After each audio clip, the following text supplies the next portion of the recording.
Hello, my name's Jasper, you're watching Buckle Up, and this is the 2024 facelift Audi A3, and it might just be the hatchback of choice when it comes to something that's a little bit sporty, smart, sensible, and premium.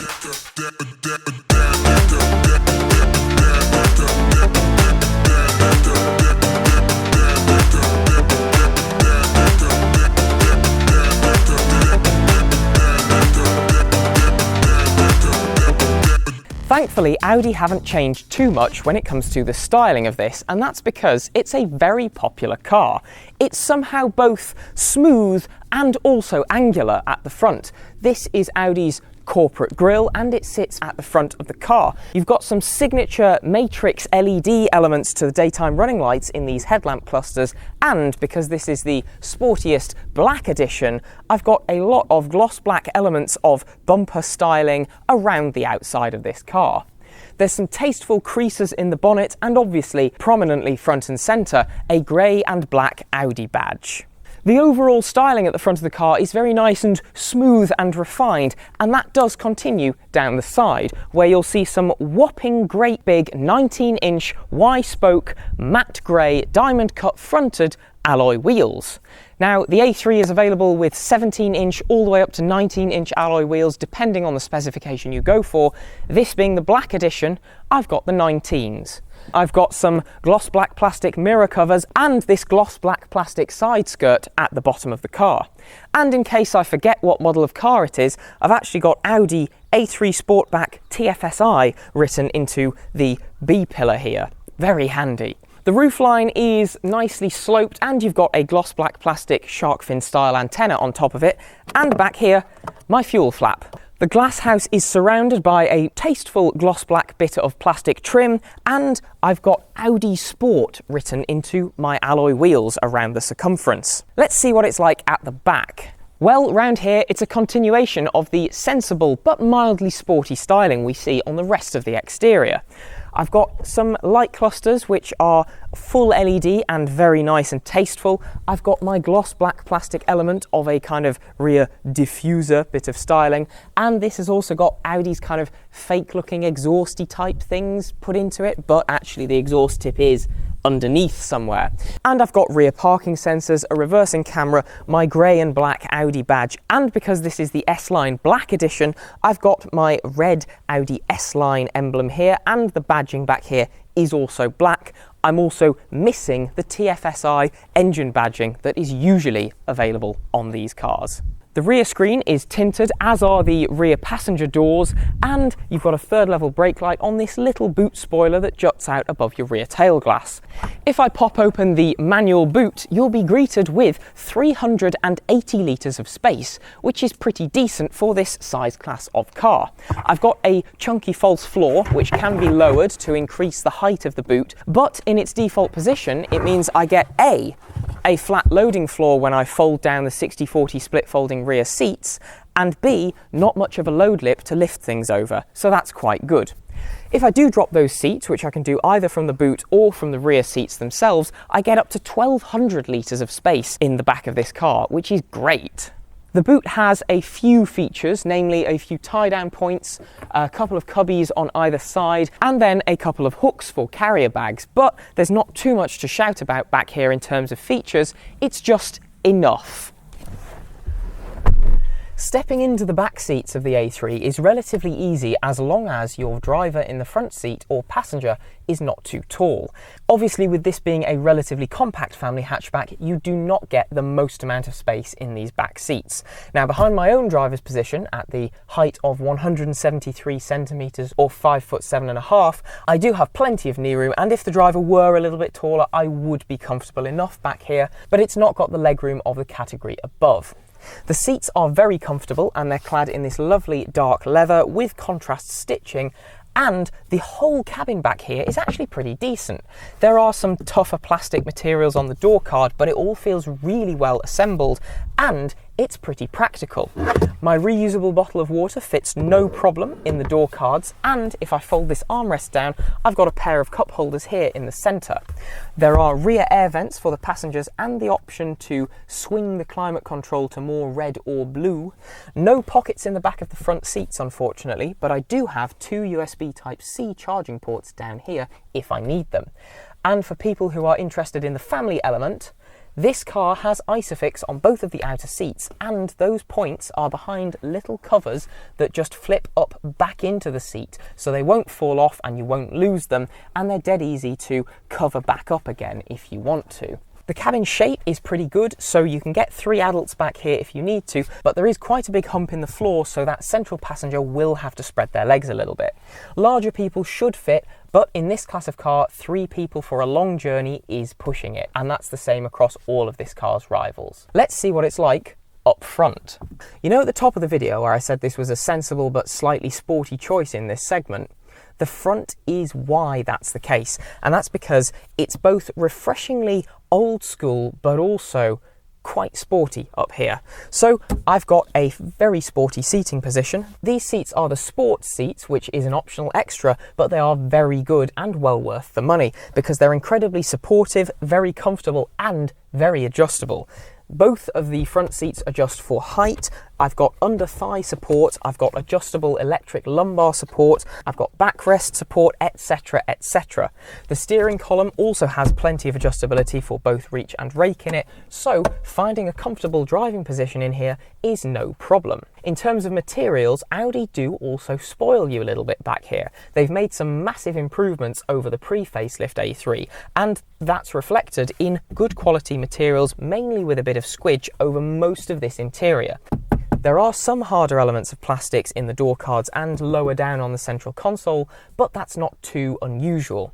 The steering wheel is clad in perforated and flat leather, and the leather on these seats is also very comfortable with the same contrast stitching as you get in the back. The central console is wrapped in a range of different matte and gloss finish bits of plastic, and it's all very nicely tied together and well designed. The driver gets elevated air vents up either side of the gauge cluster, and you get a virtual cockpit that ties in nicely with your central infotainment screen in all levels of this car. The other thing that I'm really pleased about is the practical touches, because despite this having a large central infotainment screen, I've still got physical climate controls, which is where that refreshingly old school bit of styling comes in. My gauge cluster displays digital versions of analog dials, and I've got proper buttons for all of my important features here. So I've got dual zone climate control with 3-stage heated seating, and then I've got a row of shortcut buttons down here for things like drive mode selection and my safety systems. There's a wireless Qi charging pad down here, twin cup holders here, and an adjustable height armrest with some storage underneath it too. The glove box is a decent size, felt lined and damped, so Audi have got the important things in terms of good quality touch points really right with this interior. The infotainment system is simple to use, pretty slick and has good graphics, and you've got wireless Apple CarPlay and Android Auto available, so you don't have to use the built-in sat-nav, although this has got Google Maps built in, so you can actually view satellite imagery natively in your gauge cluster, which is very handy. The central console feels pretty open and airy, and that's because you've got a switch style selector for your gears instead of a traditional gear stick. Down here there's a rotary touch sensitive volume control for the infotainment system and your engine start stop button. Let's find out how the car drives. Given the cabin of the A3 is pretty premium and a little bit sporty, it would be a shame if the driving experience didn't match that, but I'm pleased to say it does. Now, you've got under the bonnet a 1.5 litre 4-cylinder turbo petrol engine that produces at its peak 150 PS. It also produces 250 Newton meters of torque from about 1500 RPM. So both of those figures are pretty reasonable for a hatchback that, at its curb weight, is about 1325 kilos. What this means is that you are propelled along with a reasonable amount of oomph, and while it's not outright fast, doing 0 to 62 miles an hour in 8.1 seconds, it's definitely quick enough to be described as pretty nippy. In this specification, the power is fed to the front wheels only through a 7-speed dual clutch gearbox, and it's a very smooth gearbox, shuffling away seamlessly in the background, especially when you're putting that power down. The range of engines available in the A3 does start with a base 3-cylinder turbo petrol that produces just over 100 PS, but realistically I think you want to go for something that's the 1.5 4-cylinder, whether that's with mild hybrid or the plug-in variant, because with those you just get a little bit more power and it really does suit the car quite well. It's quiet, the power is perfect for this kind of car because this is not trying to be a sports car, it's just a hatchback that has enough power and enough driving feel to make it mildly sporty. The mild hybrid system does net you a little bit of a boost in economy, with the WLTP figure for this car being just a smidge over 50 miles to the gallon, and I can't see why in normal driving circumstances with a little bit of care you won't be able to achieve that. In the week I've had this car, I've averaged kind of mid-40s miles to the gallon, but a lot of my driving is shorter journeys and on pretty hilly roads, so in most people's driving circumstances, especially if you're careful with your throttle application, I don't see why you couldn't actually get more than 50, especially on a longer journey. You've got a range of drive modes you can select between, such as dynamic, normal and eco, and obviously your shift behaviour changes with each of those. On the whole, the driving experience is incredibly refined, with barely any road or wind noise coming through to the cabin, and in all but harsh acceleration, the engine's note being barely perceptible too. So it's an incredibly quiet driving experience, and that has the effect of kind of cocooning you from your surroundings and making you feel pretty comfortable, and it's a very relaxing thing to drive. But if you want it to be, you can have a little bit of fun, and that's because the chassis that underpins the A3, which is the latest generation of the MQB platform, is a pretty good one. It feels pretty sharp on the road, with both your steering and handling feeling quite sporty. The only thing you're missing out on is a good amount of feedback from the steering, because it is pretty numb. It's sharp enough to turn in, but you do not get a lot of feedback through to your hands. If you want a little bit more driver engagement, you can actually use the shift paddles behind the wheel. Now, the gearbox is fantastic at just shuffling away in the background, so I'd probably actually just leave it in auto. The suspension in this is incredibly well damped because whilst it's a firm ride and as such it really handles quite well in corners, it's not uncomfortably so. It's not choppy, it's not jiggly, the damping is beautiful. Even on these 19-inch wheels, it's not an uncomfortable ride. Sure, it's firm, but it doesn't crash over bumps, which is incredible. Visibility all round is pretty good, with good views in the door mirrors and a reasonable view from the rear view mirror as well, so placing the car on the road is pretty easy. The other thing that Audi have really got right with this car is the tactility within the interior. All of the buttons you press have a lovely click to them, the controls are all beautifully weighted, the pedal weights are pretty good, and all of those things you have to interact with are just a joy to use. Your physical climate controls, your cruise control stalk, your indicators and wiper stalks, they're all great. The only control that's a little bit hit and miss is brake pedal feel, which due to the mild hybrid system's integration can be a little bit inconsistent at times. It doesn't always do exactly what you're expecting it to. Driver assist systems in this car are brilliant too, with the fully adaptive cruise control system actually being predictive, so using map data and your camera system, which will read speed limit signs, it will actually adjust the set point of the cruise control according to the road you're driving on, which is really quite handy. I've also got a heads-up display for critical bits of information, and the digital gauge cluster is brilliant at showing me exactly what I need, and I love the fact that this has got Google Maps built in, so I can natively, in-car, get my navigation information in the screen in front of me.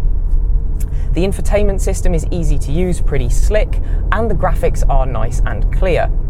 The cabin's also a little bit customizable, so I've got ambient lighting that I can change depending on the drive mode, or I can just pick a colour and have it set at that.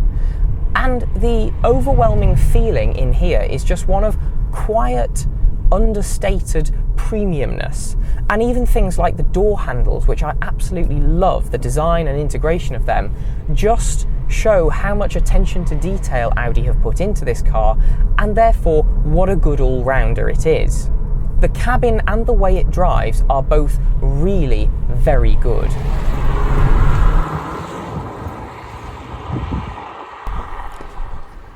Well, I think the Audi A3 Sportback is a really easy recommendation because it brings a good blend of performance, styling, premium features and practicality that's exactly what you need in the family hatchback segment.